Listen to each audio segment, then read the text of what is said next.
ဒီတစ်ချက်လေးကိုလုံးဝမမေ့စေချင်ဘူးကိုသွားနေတဲ့ခီးလန်ဘလောက်ဖဲကြမ်းတမ်းနေပါစေဒီတစ်ချက်ဒီကျွန်တော်တို့အားလုံးအသက်ရှင်နေရတဲ့တစ်စိတ်တကယ်သားမမျောလင့်ထားတဲ့အရာတွေစိန်ခေါ်မှုတွေကပဲကျွန်တော်တို့ရဲ့အိမ်မက်တွေကျွန်တော်တို့ရဲ့ရည်ရွယ်ချက်တွေကိုပို့ပြီးတော့တန်ဖိုးရှိစေတာဖြစ်ပါတယ်အခါကျတော့လေကိုယ့်ရဲ့ဘဝနဲ့အခြားကိုယ့်ထက်ရှေ့ရောက်နေတဲ့လူတွေရဲ့ဘဝတွေနဲ့တွားပြီးတော့နှိုင်းယှဉ်မိတာမျိုးလည်းရှိနိုင်ပါတယ်ငါကြတော့ဘာလို့မဖြစ်သေးရလဲငါကြတော့ဒါမျိုးတွေဘာလို့မပိုင်ဆိုင်နိုင်သေးရလဲအစရှိတယ်သိချစေချင်တာကိုယ်နဲ့နှိုင်းယှဉ်နေတဲ့လူအကြောင်းကိုဘာမှမသိတာဆိုတော့သူတို့ရဲ့ social media မှာသူတို့တင်နေတဲ့ပုံရိပ်တွေပဲကျွန်တော်တို့မှရှိတယ်နောက်ွယ်မှာဒါတွေရဖို့အတွက်သူတို့ဘယ်လိုတွေဖြတ်တန်းခဲ့ရတယ်လဲဘယ်လိုစိန်ခေါ်မှုတွေရှိခဲ့တယ်လဲကျွန်တော်တို့တခုမှမသိဒါကြောင့်မို့နားလဲစေချင်ပါတယ်လူတိုင်းမှာမတူညီတဲ့အခက်အခဲတွေနဲ့မတူညီတဲ့ဘဝတွေကိုယ်စီရှိကြပါတယ်တွားပြီးတော့နှိုင်းယှဉ်ခြင်းကနေပြီးရလာမယ်အကျိုးကျေးဇူးဘာမှမရှိဘူးအဲ့တော့ embracing the journey ကိုသွားနေတဲ့ key လမ်းကြောင်းကိုပဲအာရုံစိုက်ပါကျွန်တော်ဒီ7 day series မှာပြောခဲ့တဲ့အချက်တိုင်းကိုတေချာလိုက်လုပ်ခဲ့ရဆိုရှင်မိတ်ဆွေအတွက်အခွင့်အရေးဆိုတော့လက်တကမ်းမှာပဲရှိပါလိမ့်မယ်အားလုံးကျေးဇူးတင်ပါတယ်ပျော်ရွှင်ပြီးတော့မှအောင်မြင်တဲ့နေ့ရက်တွေများစွာပိုင်ဆိုင်နိုင်ပါစေလို့ဆုမွန်တောင်းပေးလိုက်ပါတယ်အားတွေပဲဖြစ်ဖြစ်အမြဲတမ်းပြုံးထားပါ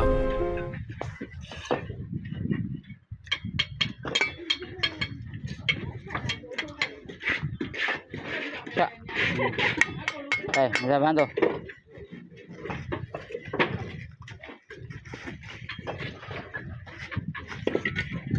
Están lejos, pero estamos fuera.